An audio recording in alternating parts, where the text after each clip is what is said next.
Welcome to Cheater Confessions. Let's get started with today's story.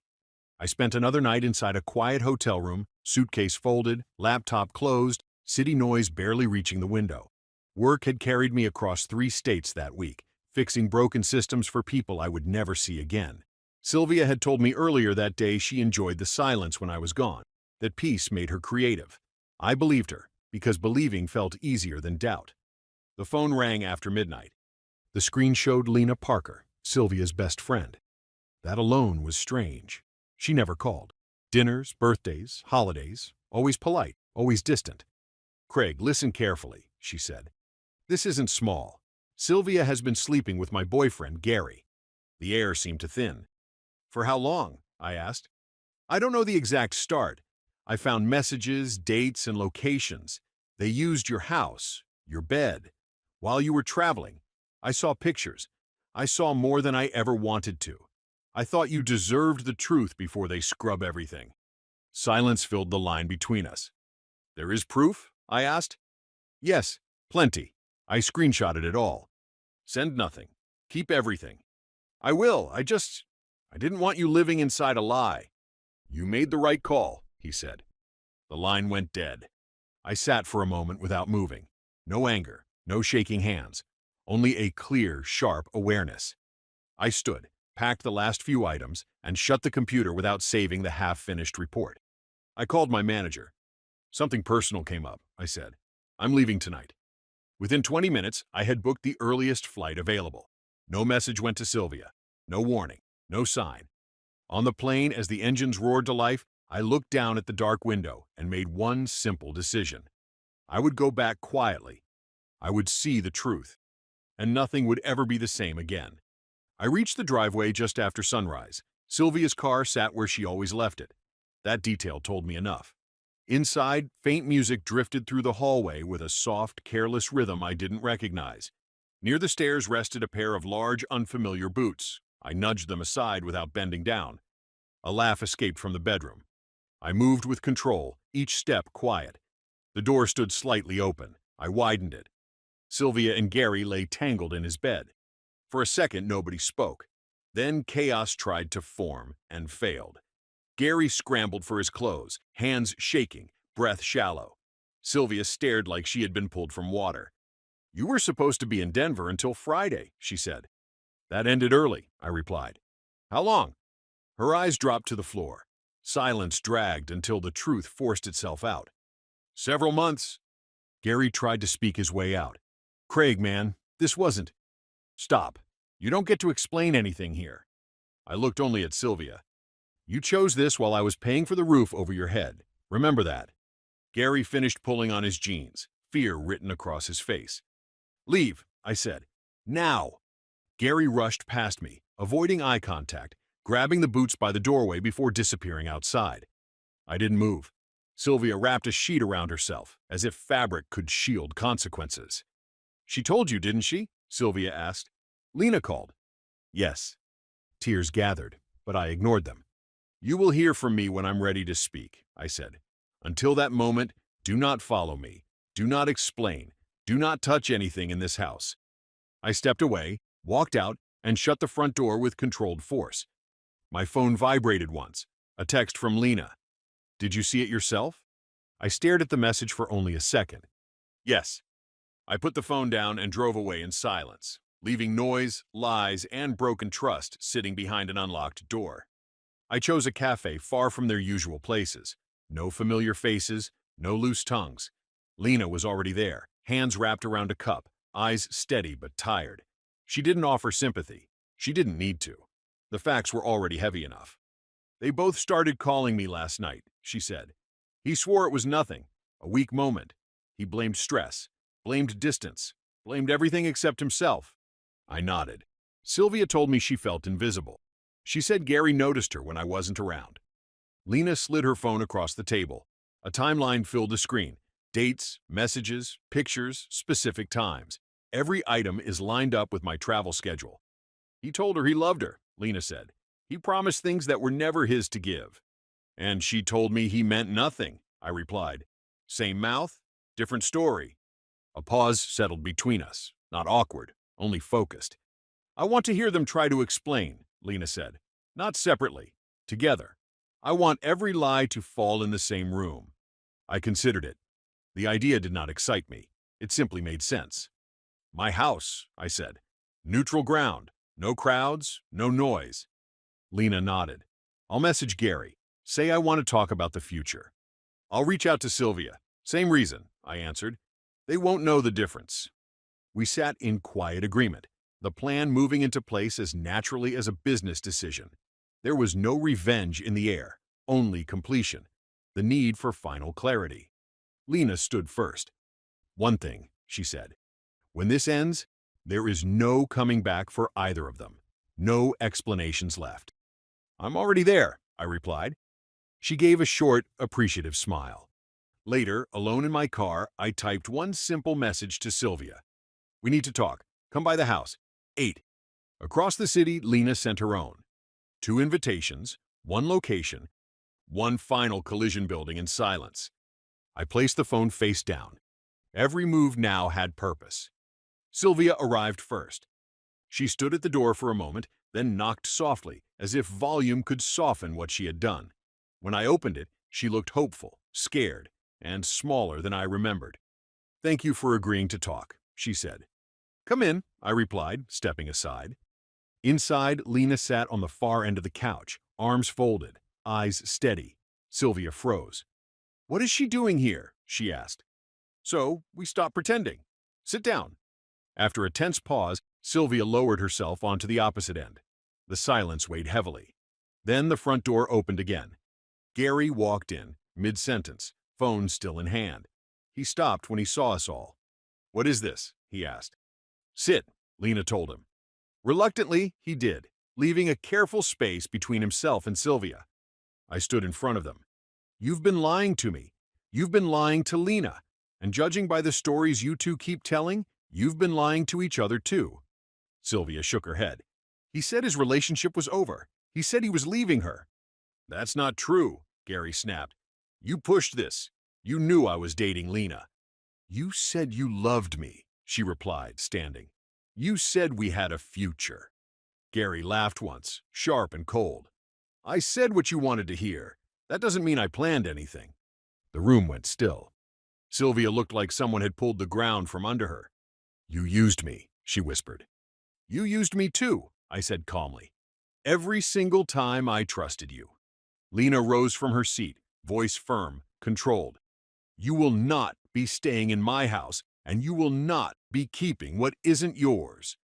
Gary didn't respond. He stared at the floor. I turned back to Sylvia. This ends today. You will move out. Not as a discussion, as a decision. Tears fell, but they didn't change anything. Gary left, shoulders hunched. When the door closed, Lena stood in silence. No yelling, no drama. Just the clean sound of truth finally settling. Sylvia did not leave the house that night. She stayed in the guest room, claiming confusion, claiming rights, claiming time. I spoke with a lawyer the next morning and received clear guidance. The property was in my name alone. Written notice would make everything official. I prepared it, signed it, and delivered it. Sylvia read the document, laughed once, then accused me of cruelty. That afternoon, she began calling people. Friends, co-workers, her sister. She told a version where I was cold, distant, heartless. Not once did she mention Gary. Calls came in one by one. I answered only once per person. She cheated with Gary while I was away, I said, inside my house. Most conversations ended right there. Gary tried reaching out next. Texts, missed calls, voicemails filled with apologies and excuses. Each one went unanswered.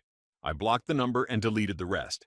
Silence felt more effective than any response. 3 nights later, noise carried through the open window.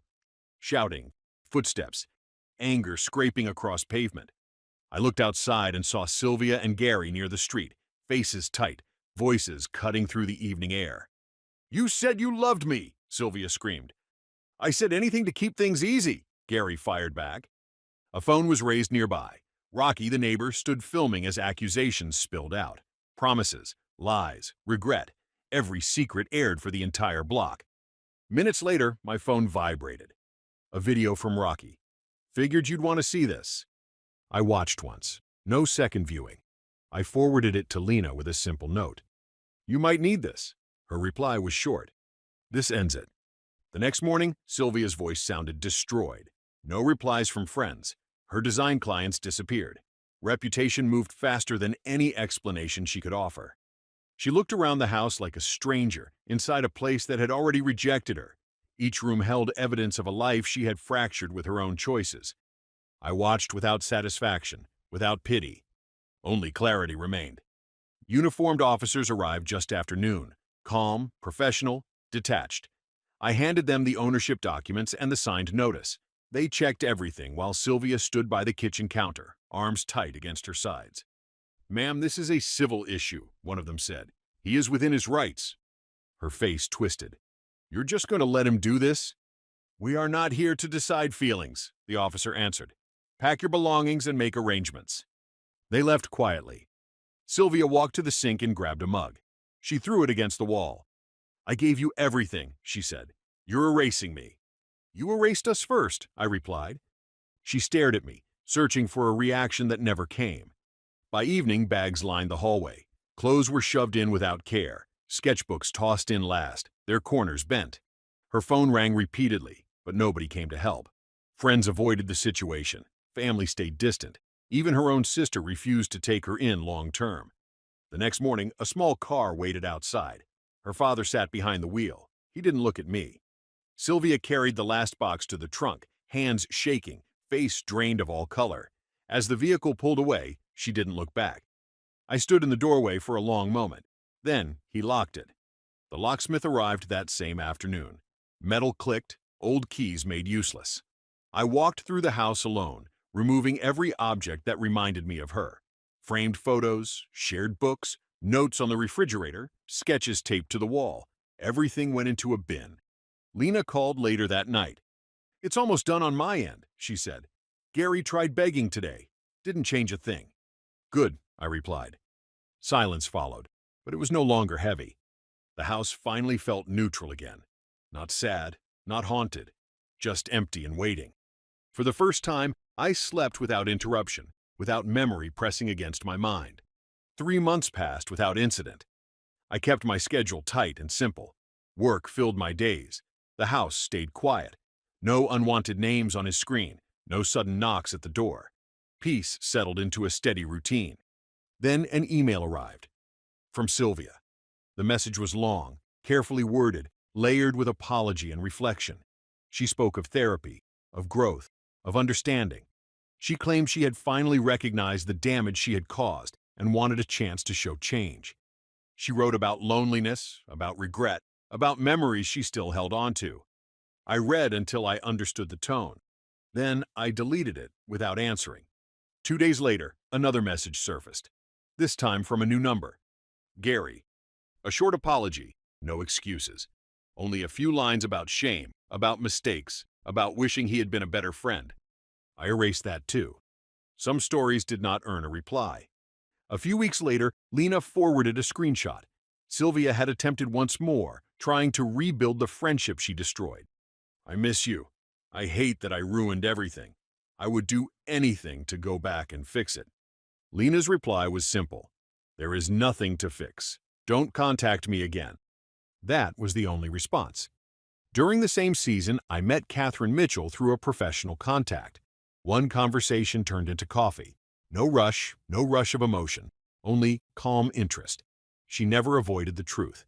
I told her everything without drama. "That situation doesn't define you," she said. "It just revealed someone else's weakness." I appreciated the simplicity of that. My company noticed my stability, fewer missed calls, sharper focus. A month later, a promotion came with reduced travel. I accepted it without hesitation. For the first time in years, I walked into evenings that belonged entirely to me. Nothing to fix, nothing to watch for, no shadows hiding inside familiar spaces. Almost a year had passed since the night the phone rang in that hotel room. I stood in the kitchen early one morning. The house no longer felt like evidence of something broken. Nothing waited to ambush. My phone buzzed, a message from Lena. "I'm leaving next week. New job, new state. Thought you might want to grab coffee one last time." We met at the same quiet cafe where we had first compared truths. She looked different, lighter, confident, no longer carrying anger. "Hard to believe that one late call burned everything down," she said. "It also cleared the wreckage," I replied. She smiled once. "I still replay that night sometimes. How fast everything changed."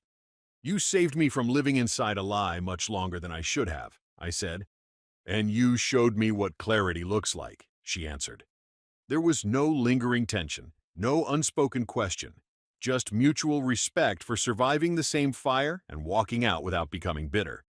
"What about Sylvia?" Lena asked. "I don't hear anything, and I don't look." "That's the right place to be." We stood outside after finishing our drinks. "I'm glad it was you on the other end that night," Lena said quietly. "Anybody else might have exploded." "Letting it burn taught me more," I replied. We exchanged a final nod before walking separate paths. That evening, I arrived home to a message from Catherine. "Dinner at my place? I'm trying a new recipe." I looked around his peaceful living room and felt the full difference between then and now.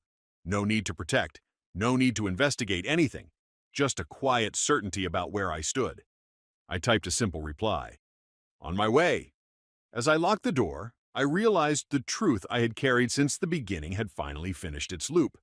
The worst moment of my life had forced the best correction, and for the first time in a long time I felt completely free. Thank you for watching.